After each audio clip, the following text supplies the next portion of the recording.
안녕하세요. 스마일 윤자입니다. 오늘 날씨가 좋아요. 그제랑 어제랑 미세먼지가 진짜 안 좋았거든요. 근데 오늘은 미세먼지도 좋고, 이제 벚꽃이 막 떨어지는 게 아쉬웠었는데, 벚꽃 떨어지고 나니까 철쭉이 쫙 피어오르면서 나무가 막 초록초록하고, 요맘때 이제 진초록이 되기 전에 막 그 연두빛깔 잎사귀들이 나오잖아요.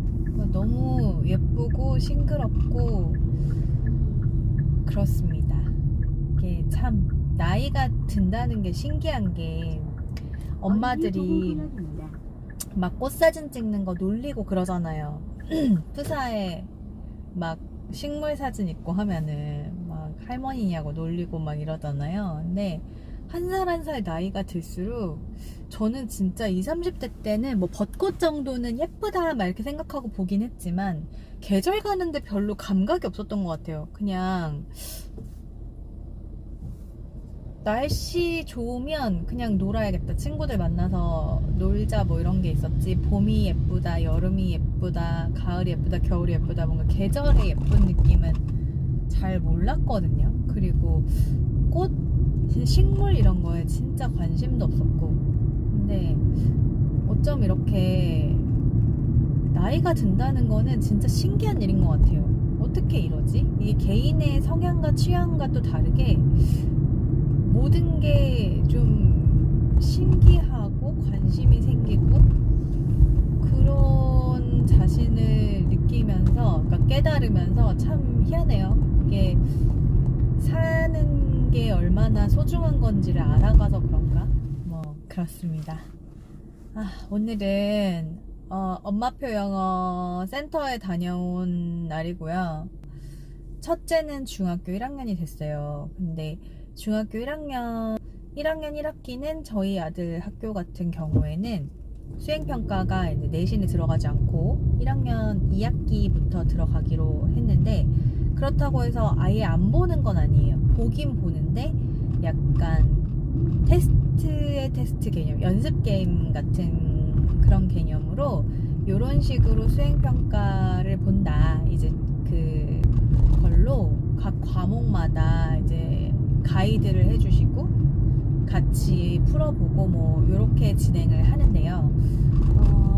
중학교 1학년이 되니까 초등학교 때랑은, 뭐 초등학교 영어는 사실 난이도가 있다고 하기는 어렵고, 중학교 1학년이 되니까 이제 저는 그런 학원을 안 보냈잖아요. 그러니까 내신 관련된 문법을 아이가 배워본 적이 없고, 이 엄마표 영어라는 거를 시작한 지도 이제 만 2년이 되었고, 엄마표 영어는 처음에 거의 2년까지는 어떤 학습이라기보다는 몸에 배도록 하는 훈련을 하는 기간이거든요. 그래서 계속 영상 노출을 시켜주고 귀를 열어주고 그런 기본적인 트레이닝을 하는 단계다 보니까 문법 공부나 이런 게 전혀 안 돼 있어요. 그런 상태에서 중학교를 가니까 중학교 1학년 1학기 지금 영어 수행평가로 나온 게 챕터북을 같이 읽고, 거기에 대한 약간 독서록 같은 느낌의 짧은 에세이를 쓰는 게 영어로 당연히 쓰고요. 그게 이제 수행평가 과제로 나온 거예요. 근데 제법 두껍고, 저희 아들 학교는 지금 정해진 책이 Last Kids on Earth라는, 이거 넷플릭스에 DVD도 있다고 해요. 궁금하신 분들은 지구의 마지막 아이들인가 뭐 이런 제목으로 들어가 있고, 이제 지구가 멸망을 하게 돼가지고 이제 마지막 남은 아이들이 좀비랑 싸우고 뭐 이런 내용의 스토리 자체는 아이들이 되게 흥미로워할 만한 내용이고, 아무튼 그런 챕터북이 나왔는데 문법도 모르는 아이가 이 책을 읽고 또 다시 영어로 문장을 만들고 한다는 게 약간 멘붕이더라고요. 근데 물론 요즘 아이들이 워낙 선행이 많이 돼 있고 선생님들이 그 레벨에 맞춰서 이제 중간 정도 레벨을 잡아서 수업을 하신다고 해요. 교과서를 바탕으로 하지만 교과서 그대로 하는 건 아니고 맨 처음에 입학해가지고 아이들 영어 레벨 그 조사를 하셨대요.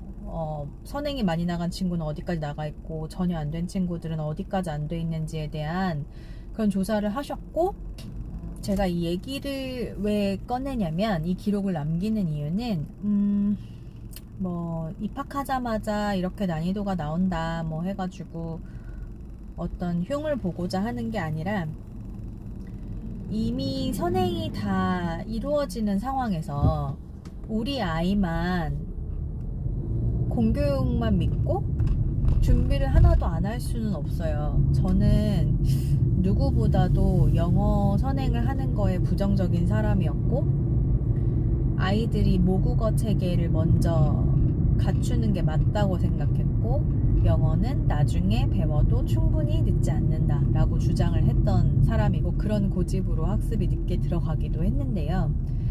막상 아이를 고학년이 돼가지고 영어를 시작하려고 보니까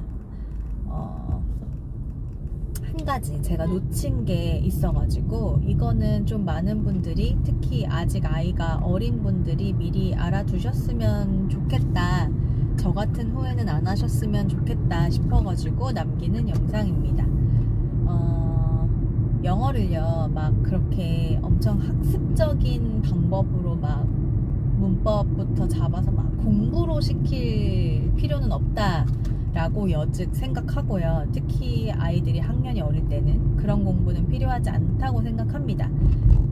근데 영어 유치원을 다닌다거나 어떤 특수한 목적이 있어가지고 학습을 일찍 시작한 친구들은 당연히 해야겠죠. 과제도 해야 되고 뭐 이러니까, 그런 친구들은 별개로 그냥 자연스럽게 영어를 학습을 해 나가고 싶다 하시는 경우에는, 그래도 7, 8세 정도에는 이런 엄마표의 방식으로 영상을 노출해주고 귀를 열어주고, 또 쉬운 리딩부터 차근차근 시작하는 학습은 7, 8세부터는 들어가는 게 맞겠다라고 제가 생각이 바뀌었어요.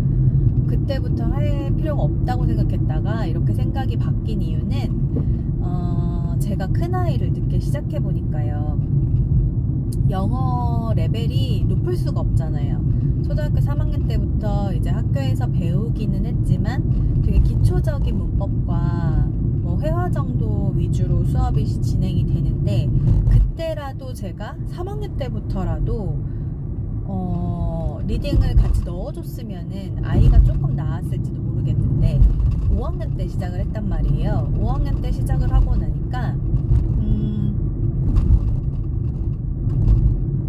이제 리딩을 시켜보신 분들은 아시겠지만, 제일 이제 1단계 책들이 1점대, 2점대, 3점대 이렇게 영어 점수가 있잖아요. 근데 1점대 이하의 책부터 이제 시작을 해야 되죠. 처음 리딩을 시작할 때. 그럼 그 책이 이제 미국 아이들 수준에서는 진짜 애기들 책이잖아요. 미취학 아동들을 대상으로 하는 책이다 보니까 내용이 얼마나 유치하겠어요, 5학년짜리가 보기에. 그러니까 5학년 아이가 지루하지 않다고, 유치하지 않다고 생각을 하면서 쉽게 읽을 수 있는 리딩 책이 없더라고요. 일단 그게 엄청난 문제예요. 나이가 들어서 이제 영어를 시작을 하게 되면은, 그거를 리딩을 좀 이렇게 접근을 해보려고 하면 아이가 그 책에 대한 거부감이 너무 크기 때문에, 유치하고 지루하니까 안 읽으려고 하고, 그래서 그 리딩 레벨을 쌓아주기가 되게 힘들어요. 지금 중학교 1학년 1학기에 나온 이 라스트 키즈 온 얼스 같은 책이 사실은 이 14살 수준에 맞는 거기는 하죠. 이제 곧 초등학교 고학년이나 중1 정도가 읽을 만한 내용이거든요. 딱 내용도 재밌고. 근데 이 정도 영어 레벨이 나오려면은 그래도 4점대 정도 책은 무난히 읽는 친구들이 읽을 수 있는 내용이더라고요. 그러려면은 그래도 7, 8세 정도부터는 좀 쉬운 책 읽는 연습을 해가지고 리딩 자체에 거부감이 없었으면 좋겠다라는 생각이 들었어요. 그리고 이거는 제가 둘째를 이제 큰애 5학년 때 영어를 시작을 하면서 똑같은 과정을 영상 노출해주고 귀 뚫어주고 뭐 이런 거를 똑같이 하고 있거든요. 둘째도 똑같이 하고 있는데 아웃풋이라고 하죠. 인풋 대비 아웃풋이 둘째가 훨씬 잘 나와요. 그럴 수밖에 없는 게 고학년 때 시작했으니까 영상 같은 거 볼 시간이 모자라고요. 큰애 같은 경우에는 뭐 흘려듣기 같은 것도 많이 틀어놓는데 그것도 이제 들을 시간이 잘 없죠. 다른 학습도 또 해야 되니까. 그래서 또 두 번째, 고학년 때 시작하면 또 어려운 이유가 리딩의 레벨과 학습할 절대적인 시간의 부족. 또 수학 같은 것들도 해야 하잖아요. 그것도 중요하니까. 그래서 시간이 참 많이 부족해요. 근데 저학년 때는 실컷 놀면서도 읽고 듣고 보고 하는 시간이 충분하기 때문에, 그리고 급하지도 않고요. 시간도 많으니까 막 엄청나게 학습량을 높이지 않아도 하루에 뭐 글 한 페이지에 한 줄, 두 줄 읽는 요 정도의 리딩은 7, 8살 때 할 수 있으니까 그런 책들을 시작을 해가지고 초등학교 6년 동안 차곡차곡 그 리딩 레벨을 쌓아놓으면은 이렇게 중학교 1학년 1학기에 수행평가가 요 정도 책이 나왔을 때 그거를 스트레스로 느끼는 게 아니라 되게 좀 재밌게 수월하게 잘 할 수 있을 것 같거든요. 근데 늦게 시작한 저는 뭐 이미 후회해봤자 늦었지만 지금부터라도 아이가 영어 자체에 스트레스를 느끼지 않게 이거를 학습이라기보다 영어를 습득해 나가는 과정으로 느끼게 해주기 위해서 그게 저의 숙제입니다. 그래서 일찍 시작하지 않은 거를 후회하면서 지금부터라도 더 늦지 않도록 잘 함께 뛰어주려고 해요. 저는 이제 도착지 잘 도착했고요. 친구랑 아들내미 여름 교복, 하복 찾으러 가기로 했어요. 그래서 친구 만나러 왔고, 오늘도 화이팅입니다. 엄마들은 진짜 할 일이 너무 많아. 그래도 우리 지치지 말고 잘 키워보자고요. 안녕.